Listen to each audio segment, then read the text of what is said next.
Okay, so good evening. Hope everybody's doing well in 102. Today was our first work day, one of three that we'll have, and I guess technically four that we'll have. And the idea is for me really to be able to post a lot of content that you can look at over the weekend, get ready for class on Monday, and for your first major assignment, which will be due on this coming Friday, the 12th. It'll be a close reading assignment, which is something we've been practicing since day one in my lectures. So if you haven't been following along in the lectures, please make sure that you go back and you get caught up, because everything is built cumulatively, so that by the time you get to the paper on Friday, you'll feel a little bit more confident about what it is that you need to have done and what it is that I'm going to be grading for, which is really the point of this series of videos I'm going to do today. Today's videos are going to cover a variety of different stuff, but I'm going to try to make sure that they all make sense. So the two main things I'm going to look at today with you is we're going to be doing a close reading together of a poem from the second section of Ada Limon's book, Bright Dead Things, her collection of poems, also referred to that pretty often. The title of the poem is We Are Surprised on page 42. I have taken pictures of it and I have put them on my desktop. I'll be sharing that poem with you so that we can look at it side by side. Probably just as good of an idea to have your own text out and to be taking notes as you go, because these will kind of be the elements that I think by practicing them, as I go over them, you'll start noticing it on your own. The first thing to point out is that because I'm discussing this particular poem on page 42, you may not write your final paper on this particular poem for class that's due on that Friday, though I'm probably going to ask it actually to come from the third or fourth section, regardless the poem that you pick. So that's just some caveat stuff to get out of the way. And I'm also going to today, one of the things when we're talking about close reading, I'm going to be talking about thesis. I'm going to be talking about that. By that I mean, how do we create an argument? What does that mean? How do we do that with poetry? I'm going to be showing us how we do what I call cherry picking from quoted material, also known, I don't know, it's kind of like analysis basically.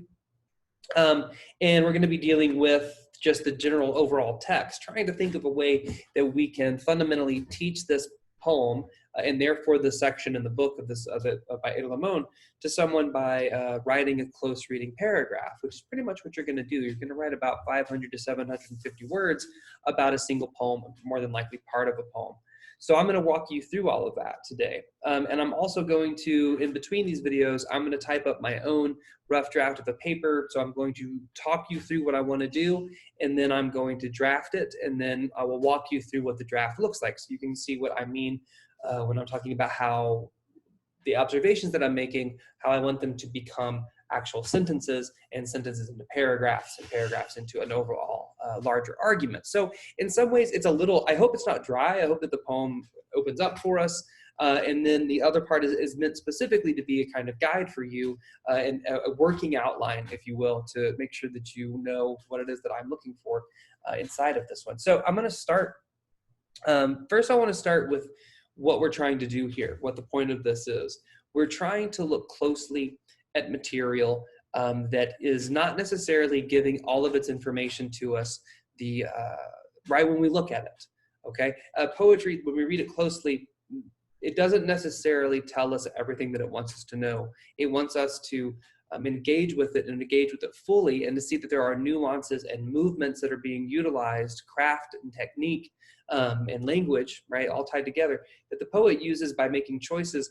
And we can get a certain reading by going through it once or twice, but we're going to get a much deeper reading when we follow these kind of close reading, I don't want to call them guidelines, but approaches, just ways to look at the poem more closely. And I think it's worth an argument to say, I think the question has to be, why? Like, what's the purpose of this particular skill set? I think there's a value in reading poetry because it humanizes us, and it asks us to pay attention to it in a way that other texts don't. But in terms of the close reading skill set that I would like you to learn, and I want to help you become better at, is mainly designed to keep you from being bamboozled all the time through language. And I'm not saying that you are. I'm saying that often you'll see institutions and other people, I don't want to be too specific here because this happens all the time. We do it even with one another. We use language in such a way and language is used against us in such a way that we don't actually interact with it. But that language is then later used to dictate what we are allowed or not allowed to do. So for instance, the example I've been giving today is thinking about TikTok, right? So TikTok is fast, quickly, it seems like overtaking YouTube as the #1 amount of hours that you spend online, especially like the younger generation still in high school and younger than that, but it's pretty broad and it's going broader. But before that, of course, you know, like YouTube and then Facebook, Twitter, Instagram, and there's tons more, I have no doubt, iTunes even. Maybe they're defunct now, I don't really remember. Point is that when you get that information at the beginning of it, they ask you for your terms and conditions, we all just click yes. And we click yes because we want to get to the final product. We want what it is that we give us. Now, maybe you read every line. I hope you do. That's a great approach. But the manufacturers know that we're not going to if we're overburdened with information.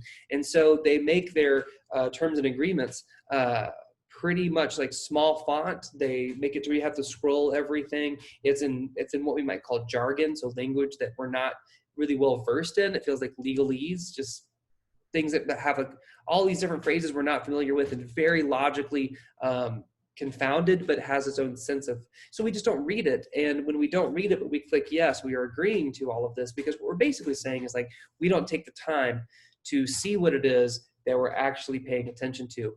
And as such, we don't know where our information is going or anything like that. Now, and that's not meant to be like all conspiracy theorists, but it's an example just of how language often is utilized in such a way with the knowledge that you may not be paying attention to it very directly, and a lot can happen and a lot of things can get by you when you're going through information gathering that way. So the goal of a skill set is to help you recognize moments when if you do pay attention to it with a certain skill set, you can kind of figure out what it is that's happening through that language. So if you want to buy a car or get a credit card, or if it has some kind of legal issues that are coming up, or you're entering into some sort of contract, if you're not aware of how language can be used to manipulate you, right, to manipulate your answers, then you can be taken advantage of.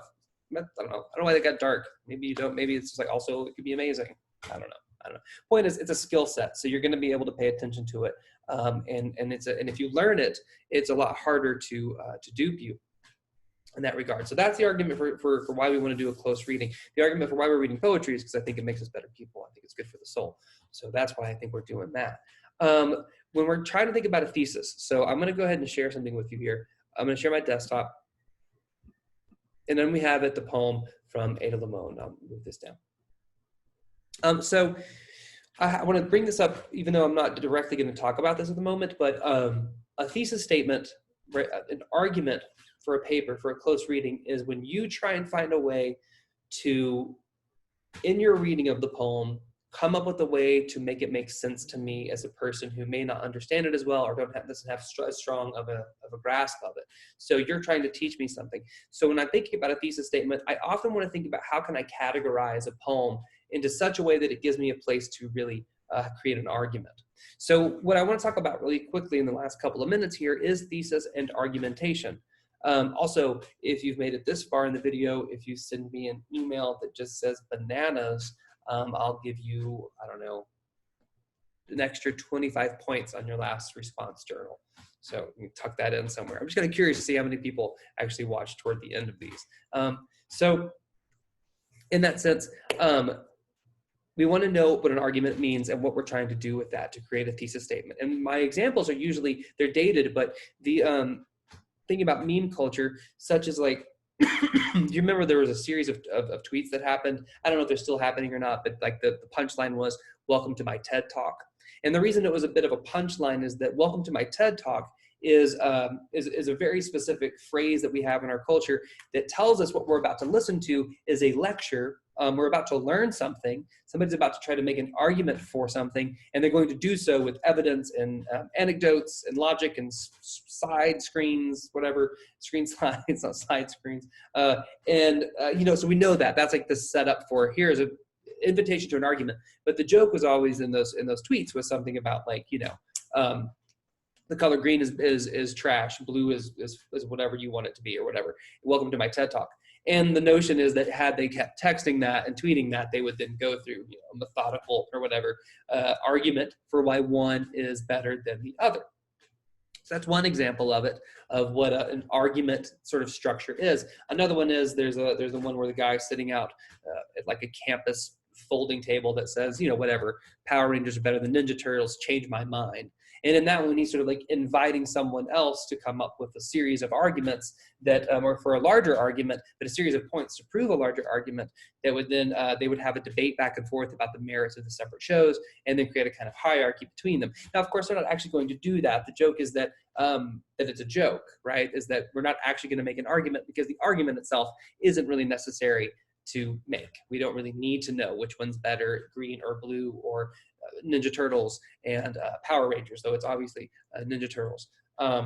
So we're trying to find a way to make an argument. So what do we need to know about when we make an argument is that often when we start reading a poem, like this one here, and we're thinking first, I need to have an argument, it's actually counterintuitive. We actually want to come up with an understanding of the poem from its poetics. And I'm going to be looking at line and image today with you explicitly, and I may end up talking about other things as well along the way. But how we look at it through these poetics will allow us more familiarity with the poem and a deeper understanding of the poem without really knowing what our argument is. And then after we have a deeper understanding, what will happen is, and we'll enact this together in these videos, is, not together, I'll do it, you'll watch, right? That seems like a weird. So the idea is that the more time that I spend with this, the more I'm going to get to know it. The more I know it, the more I know its merits. The more I know its merits, the more I can make an argument about what is actually happening inside of the poem, and the more I can convince you of that through the evidence of this.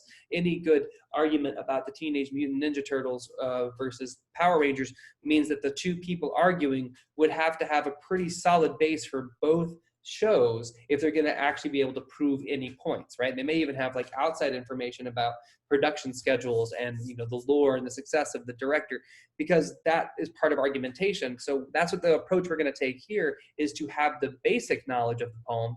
And then when we have the basic knowledge and the deeper knowledge through poetics, then we can start seeing what patterns are starting to arise. So we don't necessarily start with an argument. We just need to know that we're looking for one and try to see what the poem tells us about that. What we can do is learn the skill set for looking at poetics, which is something I'll work with you on in the next video, to start creating basically that word count and making sure we're where we really need to be.